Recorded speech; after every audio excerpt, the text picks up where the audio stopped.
मित्रहो, 2024च्या विधानसभा निवडणुकांनंतर महायुतीला जे पाशवी किंवा राक्षसी बहुमत मिळालेलं आहे, त्यानंतर सुद्धा या सरकारला कुठेही सूर सापडत नाहीये. तिन्ही पक्षांमधला ताळमेळ नाहीये आणि आता तर महाराष्ट्राच्या राजकारणामध्ये खूप मोठ्या प्रमाणात उलथापालथ होण्याचे संकेत मिळत आहेत. एका बाजूला एकनाथ शिंदे दिल्लीत आहेत आणि दुसऱ्या बाजूला दुसरे उपमुख्यमंत्री म्हणजे अजित पवार आणि देवेंद्र फडणवीस यांच्यामध्ये प्रचंड घुसळण सुरू आहे. सह्याद्री अतिथीगृहावर नेमकं काय सुरू आहे आणि यातून कोणाला दणका बसणार आहे, काय नेमकं येणाऱ्या दिवसात महाराष्ट्राच्या राजकीय वर्तुळासमोर वाढून ठेवलंय, हे मी आपल्याला संक्षिप्त स्वरूपात सांगण्याचा यथाशक्ती प्रयत्न करणार आहे. नमस्कार मित्रहो, मी राजेश कोचरेकर आणि आपण पाहताय आपलं आवडतं न्यूज पोर्टल टाइम महाराष्ट्र. मित्रहो, देवेंद्र फडणवीस यांची ही मुख्यमंत्री म्हणून तिसरी टर्म आहे. पहिली टर्म होती 5 वर्षाची, त्याच्यानंतर दुसरी टर्म होती 72 तासांची आणि आत्ता जी तिसरी टर्म आहे त्याच्यातला जवळपास 7-8 महिन्यांचा कालावधी जो आहे तो पूर्ण झालेला आहे. पण या 8 महिन्यामध्ये ना देवेंद्र फडणवीस उत्साही दिसत आहेत, ना महाराष्ट्राच्या मंत्रिमंडळात कुठलाही चांगला निर्णय किंवा एखादी चांगली सकारात्मक गोष्ट घडत नाहीये. आणि आता तर अत्यंत धक्कादायक गोष्ट समोर येते, ती म्हणजे आपल्या पक्षाच्या आणि आपल्या काही व्यक्तिगत गोष्टींसाठी एकनाथ शिंदे हे दिल्लीत जाऊन अमित शहा आणि भाजपच्या काही नेत्यांना भेटण्याचा प्रयत्न काल दुपारपासून म्हणजे संध्याकाळपासून करत होते. काल त्यांनी दिल्लीला जाण्याच्या आधी उद्योग मंत्री उदय सामंत यांच्याबरोबर चर्चा केली, त्यांनी भेट घेतली विमानतळावर आणि त्यानंतर ते विशेष विमानाने दिल्लीला रवाना झाले. आता या सगळ्या गोष्टी एका बाजूला होत असताना दुसरीकडे मुंबईमध्ये मात्र खूप वेगात गोष्टी घडतायत. आता या वेगात गोष्टी का घडतायत तर याचं कारण हे आहे, माणिकराव कोकाटेंचं करायचं काय. बघा, महाराष्ट्र हा कृषीप्रधान राज्य आहे, आपला देश कृषीप्रधान आहे. पण या कृषीप्रधान राज्यातला आणि देशातला किंवा महत्त्वाच्या राज्यातला एक कृषी मंत्री 24 मिनिटं विधान परिषदेच्या सभागृहामध्ये जर आपल्या हातातल्या स्मार्टफोनवर रमीचा डाव खेळत असेल तर त्या कृषी मंत्र्याचं काय करायचं. माणिकराव कोकाटेंनी जे काही केलं त्यामुळे सरकारची नाचक्की झालेली आहे. आता हे एकटे माणिकराव याला जबाबदार आहेत का, तर त्याचं उत्तर नाही. शिरसाट वगैरेंबद्दल तर आपण ते नंतरच बोलू की जे काही सगळा बभरा त्यांनी आपल्या समोर वाढून ठेवलाय हा एक भाग झाला. आता हे सगळं होत असताना योगेश कदम यांनी आपल्या आईच्या नावाने किंवा आईच्या नावावर जो सावली बार सुरू ठेवलेला आहे, त्या बारमध्ये असलेले अनैतिक आणि अनधिकृत धंदे याच्याबद्दल सुद्धा विरोधकांनी काऊर माजवलेले. आता हे सगळं होत असताना देवेंद्र फडणवीस यांना या सगळ्यामध्ये प्रचंड घुसमट अनुभवायला लागते. याचं कारण काय तर देवेंद्र फडणवीस यांना असं वाटलं होतं की आपण काही विकासाची आणि मैलाचा दगड प्रस्थापित होतील अशी कामं करावीत की जेणेकरून येणाऱ्या काळामध्ये महाराष्ट्राला प्रगतीपथावर चालणं हे सोपं होऊ शकेल. पण देवेंद्र फडणवीस यांना ते आता काहीसं जमताना दिसत नाहीये. अर्थात ते शिंदेंना जमलं होतं का तर त्याचं उत्तरही नाही आहे. याचं कारण काय तर महाराष्ट्रावरती कर्जाचा बोजा दिवसागणिक वाढत चाललेला आहे. आता सध्या महाराष्ट्रावर 9,32,000 कोटी रुपयांचं कर्ज आहे आणि या कर्जासाठी जे व्याज भरावं लागतंय वर्षाला ते 74,560 कोटी रुपये व्याज भरावं लागतंय वर्षाला. आणि दिवसाचं जर आपण व्याज काढलं महाराष्ट्राच्या कर्जाचं तर ते आहे 107.11 कोटी रुपये एका दिवसाला महाराष्ट्राला व्याज भरावं लागतंय.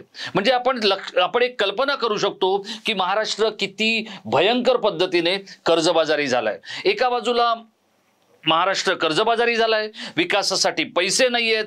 ज्या लाडक्या बहिणीच्या गोष्टी सांगून सत्तेवर आलं हे महायुतीचं सरकार, त्या लाडक्या बहिणींना द्यायला सरकारकडे पैसे नाही आहेत. चालढकल केली जाते, आता त्याची छाननी केली जाते. हे सगळं असताना माणिकराव कोकाटे यांच्यासारख्या अत्यंत निरुपयोगी कृषी मंत्र्याला, बेताल कृषी मंत्र्याला राष्ट्रवादीचे जे काही प्रमुख आहेत अजितदादा हे मंत्रिमंडळातून बाहेर जाऊ देत नाहीयेत, ही आता फडणवीसांच्या समोरची अडचण आहे. आता याच्या संदर्भामध्ये आपल्याला जी माहिती उपलब्ध झाली आहे त्या माहितीनुसार राष्ट्रवादी म्हणतंय की जर शिंदेचे 3 मंत्री हे दागी आहेत किंवा 3 मंत्र्यांनी घोळ घातलाय, तर कोकाटेंना बाहेर काढायचं असेल तर शिंदेच्या मंत्र्यांना सुद्धा बाहेर काढा आणि त्यानंतरच पुढच्या गोष्टी होतील. आता काल दुपारी धनंजय मुंडे यांनी राज्यपालांची भेट घेतली, त्यानंतर संध्याकाळी देवेंद्र फडणवीस यांनी राज्यपालांची भेट घेतली. आता या क्षणाला जेव्हा हा व्हिडिओ शूट होतोय तेव्हा सह्याद्रीवर अजित पवार आणि देवेंद्र फडणवीस यांची बैठक सुरू आहे. या बैठकीतून एकनाथ शिंदे बाहेरच आहेत, त्यांना या संदर्भातली काही चर्चा त्यांच्यापर्यंत अजून तरी पोहोचलेली नाहीये.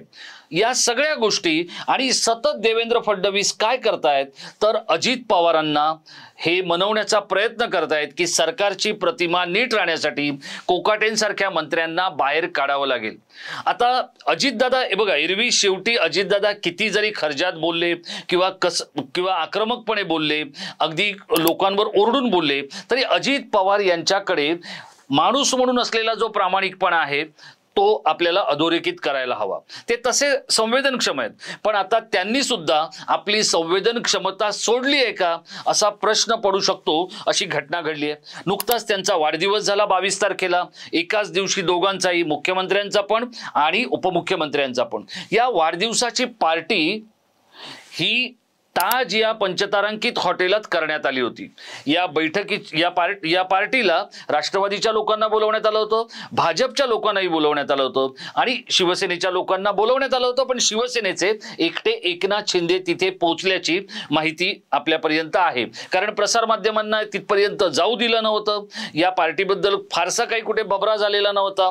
पण या पार्टीच्या वेळेला सुद्धा एका बाजूला एकांतात बसून अजित पवार आणि देवेंद्र फडणवीस यांची चर्चा झालेली आहे. राज्यपालांकडे भेटी सुरू आहेत आणि आता धनंजय मुंडे यांना आत घेऊन माणिकराव कोकाटे यांना बाहेर काढावं का अशा पद्धतीचा विचार सुद्धा सुरू आहे. कारण अजित पवारांबरोबर आता सुनील तटकरे हे सुद्धा मुख्यमंत्र्यांच्या बरोबरच्या चर्चेमध्ये सहभागी झालेले आहेत. या संपूर्ण प्रक्रियेमध्ये एकनाथ शिंदे हे काहीसे नैराश्यावस्थेमध्ये, काहीशा हरवलेल्या स्थितीमध्ये आणि आपल्याच गोष्टी आता कशा जुळवून आणायच्या किंवा आपल्या चेहऱ्यावर मतं मागून सत्तेत आल्यानंतर महायुतीने आपल्याला ज्या पद्धतीची, महायुतीने म्हणण्यापेक्षा भाजपने आपल्याला ज्या पद्धतीची वागणूक आणि स्थिती आपल्या समोर आणलेली आहे ते पाहिल्यानंतर एकनाथ शिंदे हे या निवडणुकांच्या निकालापासूनच काहीसे हरवलेले आहेत. आणि त्यामुळे या सगळ्या गोष्टी एका बाजूला घडत असताना दुसरीकडे सत्तेमध्ये प्रचंड मोठ्या प्रमाणात उलथापालथ होताना दिसते. दिल्लीत गेलेले एकनाथ शिंदे हे अमित शहांना भेटून आपल्या काही व्यक्तिगत गोष्टीच मार्गी लावून येणार आहेत, पक्षाच्या गोष्टी मार्गी लावून येणार आहेत की सर्वोच्च न्यायालयामध्ये असलेल्या आपल्या पक्षाच्या निशाणी संदर्भातल्या ज्या काही गोष्टी आहेत त्या मार्गी लावून येणार आहेत. याच्याकडे आता त्यांच्या पक्षातल्या लोकांचंही लक्ष लागलेलं आहे. याचं कारण अवघे 4 ते 5 महिने निवडणुकांना असताना मुंबई, ठाणे किंवा राज्याच्या वेगवेगळ्या भागात जिथे 23 ठिकाणी निवडणुका होणार आहेत महानगरपालिकांच्या आणि स्थानिक स्वराज्य संस्थांच्या, तिथल्या पदाधिकाऱ्यांची नीटची घोषणा, त्यांची पद निश्चित करण्याची प्रक्रिया ही सुद्धा शिंदेकडून तितकं मन लावून होताना दिसत नाहीये. या सगळ्याचे संकेत काय मिळत आहेत तर या सगळ्याचे संकेत मिळत आहेत की आपण सगळं करून भाजपने आपल्याला दगा दिला, पाशवी बहुमत असतानाही आपण महाराष्ट्राच्या विकासासाठी काही करू शकत नाही आहोत असं देवेंद्र फडणवीसांना वाटतंय आणि अर्थमंत्री असूनही आपल्या संपूर्ण राजकीय कारकिर्दीतला अर्थच निघून गेलाय असं अजित पवारांना वाटतंय. याचं कारण काय तर याचं कारण हे आहे, दोन्ही पवारांना एकत्र यायचंय, पण या एकत्र येण्याच्या प्रक्रियेमध्ये जे 4 बिगीज आहेत हे काही अजित पवारांना या निर्णयापर्यंत पोहोचू देत नाहीयेत. म्हणजे ते 4 बिगीज आपल्याला लक्षात आले असतील. एक तर प्रफुल्ल पटेल, सुनील तटकरे, त्याचप्रमाणे छगन भुजबळ, धनंजय मुंडे ही सगळी मंडळी अजित पवारांना काहीसं काकांपासून दूर ठेवतायत आणि अजित पवारांना सतत काकांबरोबर जायचंय। एका बाजूला कुटुंब, दुसऱ्या बाजूला पक्ष, या सगळ्या घालमेलीमध्ये हे तिन्ही नेते सापडलेले आहेत आणि या तिघांनी एक ठरवलेलं आहे की आपण प्रत्येकाने आपापला संघर्ष आपल्या पक्षाच्या पातळीवर आणि व्यक्तिगत पातळीवर करायचा आहे।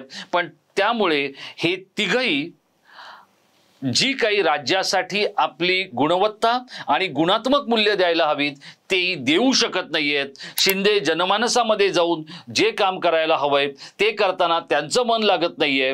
सगळं हाती आहे पण देवेंद्र फडणवीसांना सूर सापडत नाहीये, कारण त्यांना आपण राज्यात किती वेळ राहणार आहोत, मुख्यमंत्री पदावर किती वेळ राहणार आहोत आणि आपल्याला कधी दिल्लीचं बोलावणं येईल याची सुद्धा नीटशी कल्पना येत नाहीये, असं भाजपमधली काही आतली जी काय देवेंद्र फडणवीसांना ओळखणारी मंडळी आहेत, दिल्लीशी संबंध ठेवणारी मंडळी आहेत, यांच्या म्हणण्यानुसार सगळं असूनही देवेंद्र फडणवीस यांना परफॉर्मन्स करता येत नाहीये आणि त्याहीपेक्षा खूपच वेगळी अडचण आहे ती अजित पवारांची। हे काही असलं तिन्ही नेते आपापल्या पातळीवर अपयशी आणि निराश असले तरी येत्या काही दिवसांमध्ये महाराष्ट्रामध्ये खूप मोठ्या प्रमाणात राजकीय उलटापालटी होणार आहेत हे मात्र निश्चित झालेलं आहे आणि त्यामुळे दिल्लीत जाऊन एका बाजूला गेलेले एकनाथ शिंदे यांना मोकळं सोडत या तिन्ही नेत्यांनी म्हणजे तटकरे, अजित पवार आणि देवेंद्र फडणवीस यांनी आपली जी काही राजकीय हालचाल आहे आणि राजकीय जे डावपेच आहेत ते आखायला सुरुवात केलेत। राजभवनवर देवेंद्र फडणवीस यांच्या भेटी आणि फेऱ्या वाढलेल्या आहेत। आता नेमकं राज्यात काय घडतंय याच्याकडे आपल्या सगळ्यांचं लक्ष लागणं हे क्रमप्राप्त ठरलेलं आहे। मित्रहो, आपल्याला काय वाटतं, काहीही करून कोकाटेंना जर बाहेरचा रस्ता दाखवला नाही तर देवेंद्र फडणवीस सरकारची इब्रत जाऊ शकते का? वाल्मिक कराड तुरुंगात आहे। संतोष देशमुख प्रकरणामध्ये अनेक दिवसांची मीडिया ट्रायल झालेले धनंजय मुंडे यांना पुन्हा मंत्रिमंडळात येण्याची वेळ झाली आहे का? अजितदादा पवार हे फक्त स्वतः उपमुख्यमंत्री आहेत आणि याच एका गोष्टीसाठी नैराश्यावस्थेत आणि रटाळ पद्धतीने ते प्रशासकीय कामकाज करतायत असं आपल्याला वाटतं का? आपल्याला जे वाटतंय मित्रहो ते आपण आमच्या या व्हिडिओच्या खाली असलेल्या इनबॉक्समध्ये जरूर मांडा। संसदीय शब्दांमध्ये आणि संक्षिप्त शब्दांमध्ये आपण ज्या प्रतिक्रिया आमच्यापर्यंत पोहोचवाल आपण नक्की त्या प्रतिक्रियांचा पुढच्या व्हिडिओमध्ये विचार करू शकतो आणि असेच काही महत्त्वाचे व्हिडिओ पाहण्यासाठी आपण टाइम महाराष्ट्राला सबस्क्राइब करा।